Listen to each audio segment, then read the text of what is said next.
প্ৰিয় দৰ্শক, আজিৰ এটি নতুন কাহিনীলৈ আপোনালোকক সকলোকে স্বাগতম জনাইছোঁ। আজিৰ যিটো কাহিনী আপোনালোকলৈ লৈ আহিছোঁ, ভিডিঅ'টো প্ৰথমৰ পৰা শেষলৈকে চাব বুলি আশা থাকিল।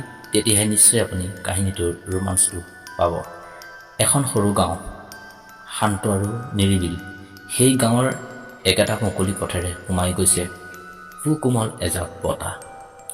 গাঁৱৰ মাজমজিয়াত এখন সুন্দৰ ধনী ঘৰ, চকু জোৰোৱা বাগিচা, ফুলেৰে মোহময় আঙুনি আৰু সঁচিপাত সজোৱা বাট। এই ঐশ্বৰ্যশালী ঘৰত বাস কৰে এগৰাকী বিধৱা মহিলা। তেওঁৰ নাম আছিল সুনীতা। বয়স প্ৰায় ৩৫ বছৰমান হ'ব। সুনীতাৰ স্বামী ৰাজীৱ এজন সফল ব্যৱসায়ী আছিল। সম্পত্তি আৰু যশৰ কোনো অভাৱ নাছিল। কিন্তু সুখী জীৱনৰ মাজত অকস্মাৎ মেঘে ঘনীভূত হ'ল। এক দুৰ্ঘটনাত ৰাজীৱে প্ৰাণ হেৰুৱালে। গাড়ীৰ দুৰ্ঘটনাকো কাকো মানি লোৱা সহজ নহ'ল। সুনীতাৰ মনৰ উজনি তলেদি বাজি থাকিল স্বামীৰ অনুপস্থিতৰ বিষাদ, হেই আৰু বেদনা। সুনীতা দেখাত বহুতো মোহময়ী সুন্দৰী, চকুত লগা শকত বগা ৰঙৰ আছিল।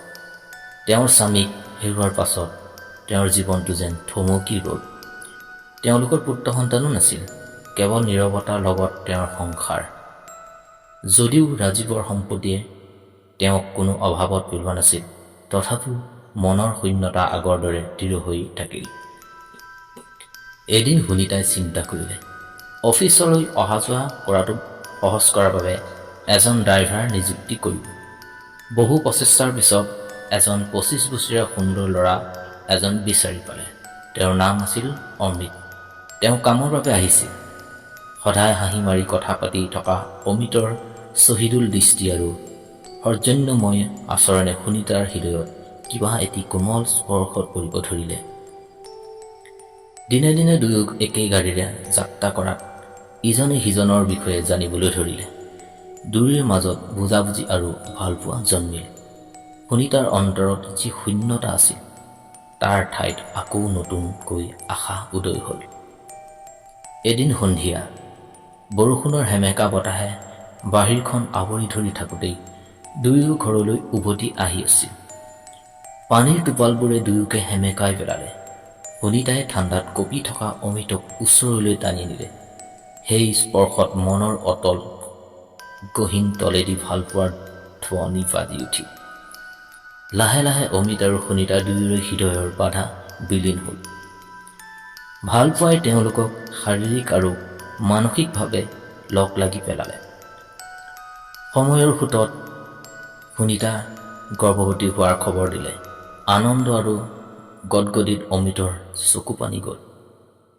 সমাজৰ কুসংস্কাৰ আৰু নিন্দা সকলোকে তুচ্ছ কৰি অমিত আৰু সুনীতা তেওঁলোকে সমাজৰ সন্মুখত বিবাহ পাশত আবদ্ধ হোৱাৰ সিদ্ধান্ত ল'লে।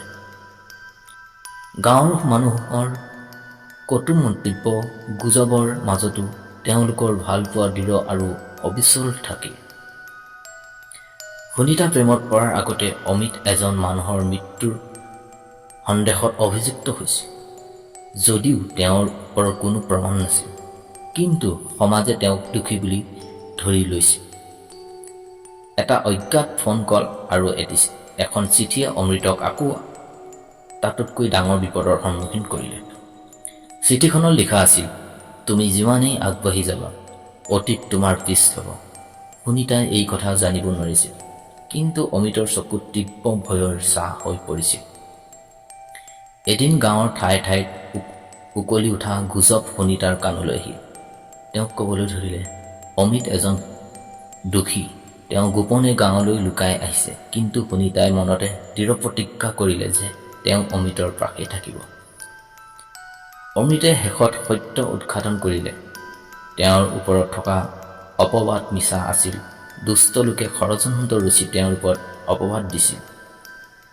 সেই সত্য প্ৰমাণ হোৱাৰ পিছত সমাজে তেওঁৰ ওপৰত কৰা অভিযোগ উঠাই ল'লে। অৱশেষত সুনীতাৰ জীৱনলৈ এটি নতুন আশাৰ পোহৰ আহিল। তেওঁলোকৰ সন্তান জন্মিলে। সেই সন্তান হ'ল দুয়োৰে জীৱন যাত্ৰাৰ প্ৰেম আৰু ত্যাগৰ সাক্ষী। আকাশত তৰা জ্বলি উঠিল। সুনীতা আৰু অমিতে সন্তানক কোলাত লৈ সুকোমল উশাহ ল'লে।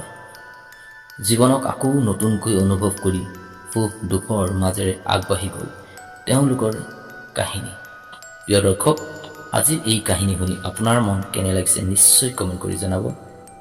আজিলৈ আহোঁ, পুনৰ লগ পোৱাৰ আশা থাকিল। লগতে এনেকুৱা ভিডিঅ' কাহিনী ষ্টৰি আপোনালোকে পাই থাকিবলৈ আমাৰ চেনেলটো নিশ্চয় ছাবস্ক্ৰাইব কৰিব। চ' থেংক ইউ।